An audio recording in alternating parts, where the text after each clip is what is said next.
tatanungin na naman ako yan. Samurai Energy Drink. Subukan ng bagong Samurai Energy Drink para laging handa sa laban araw-araw na ko. Yung mga naghahanap buhay ngayon ay mga mag-work, magdamag, mag-samurai na kayo, ha? Punta kayo sa inyong mga bilihan. Tapos, bumili kayo, sabihin nyo, sabi ni Papa Jack, masarap daw po ang samurai.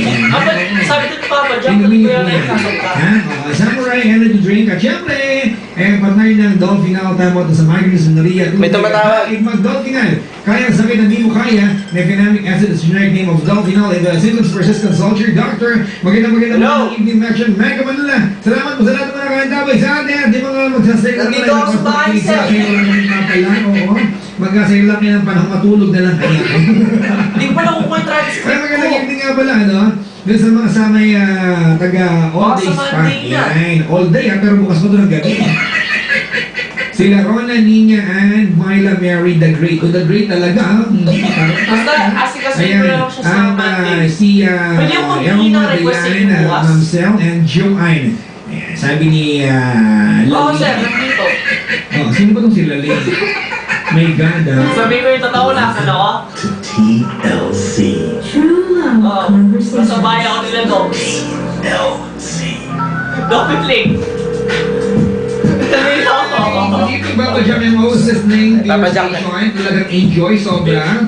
Ito maganda, Stay cool Sige, at kami dalawa dito pupunta kami. Dami, wala pong isa sinabi, nagdagan mo lang. Please play Separated by Usher. Sushan! Sushan naman to, ano ba? Hindi po ang replay ng Usher dito. Usher, gusto mo? Pakikinig ba? Ayan, di na mo buhay ay I'll make love to you. Ay, sure! I like that! Ayan, by Boyz II Men. Ano ba? Ayan, sabi ni, ano yan? Sean Jalen Encaliado. Labo ng pangalan mo, pre. Sean Jalen Encaliado. Ayan.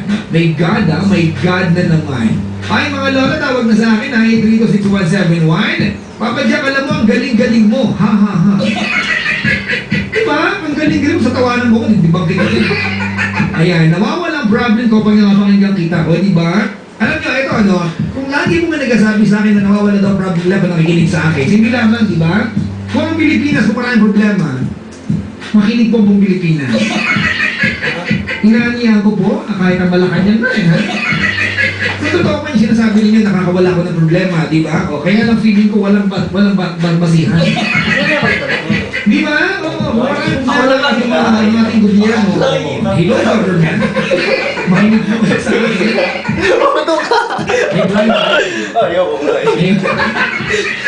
Mamaya masasabi nyo na yun. Okay nga pala, mga kaibigan, meron pong kasi competition ng na indie film, which ang tinatalakay po nila is democracy, at meron pang Batong Pilipinas. Ipapakiusap po sa inyo ito Kanina po, I went to the US Embassy and I chatted with Ambassador Christy Kenny. Siya talaga ako! I love my life! I'm so bongga! Baklang-bakla And we have one entry sa New York, alright?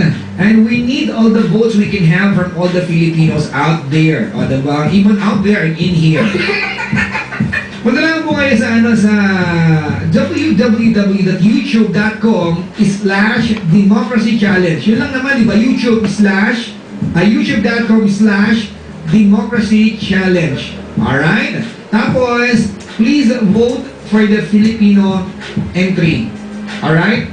Oo. Yung yun, mamaya sabihin ko sa inyo yung puro kumamaya, Long Live the Fearless Man, yung title po ng Philippine entry, alright? Long Live the Fearless Man. Please, i-vote po natin. We can vote once every 24 hours, so let's vote every day. Ayan please, it's a very, very good indie film, so please, let's vote for that. You can go to www.youtube.com/democracy challenge, tapos i-click nyo yung vote. Tapos hanapin niyo po yung next video ninyo, hanapin niyo dyan. Yung video ng title is Long Live the Fearless Man. Entry po natin yan sa New York, di ba? If the Filipinos win, ay bongga tayo, di ba? Tara yan! It's so amazing! Oh my God! Cabernet, kukulitin ko po kayo sa bagay na yan kasi I want our entry to win, alright?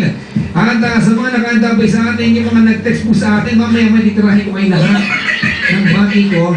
May nagtatanong sa akin dito, Papa Jack, bakit? What's more hurtful? What? English ito! Oh, maybe i-ready ko yung mga panyo, ha? What is more hurtful? Loving a person who was never part of your life or dreaming of being with someone if you only reciprocated his love? Ano Tagalog? Diba?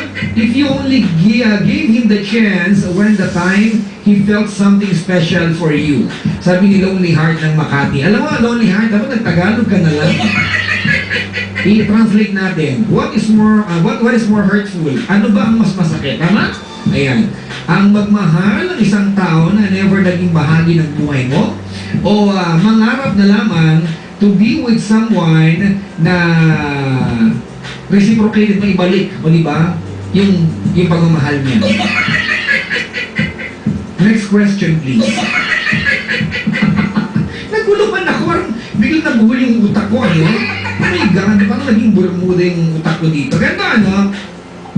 Kaibigan, ito kanina, I just thought of saying this. I was talking to a friend kanina, napag-usapan natin. Bakit may mga taong, even though kahit itulak ka nila palayo sa kanila, hindi mo magawa? Di ba?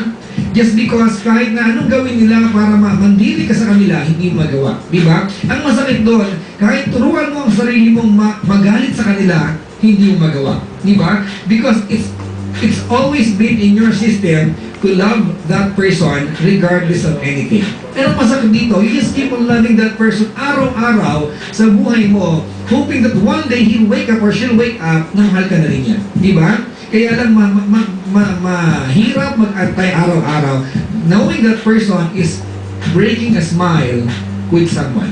Having a wonderful time with someone. Mahirap umasa sa tao, you can only love that person from a distance. Di ba? Ang pinaka-nakakalungkot part dito is watch someone you love somebody else. And all you can tell her or tell him is that I'm happy for you even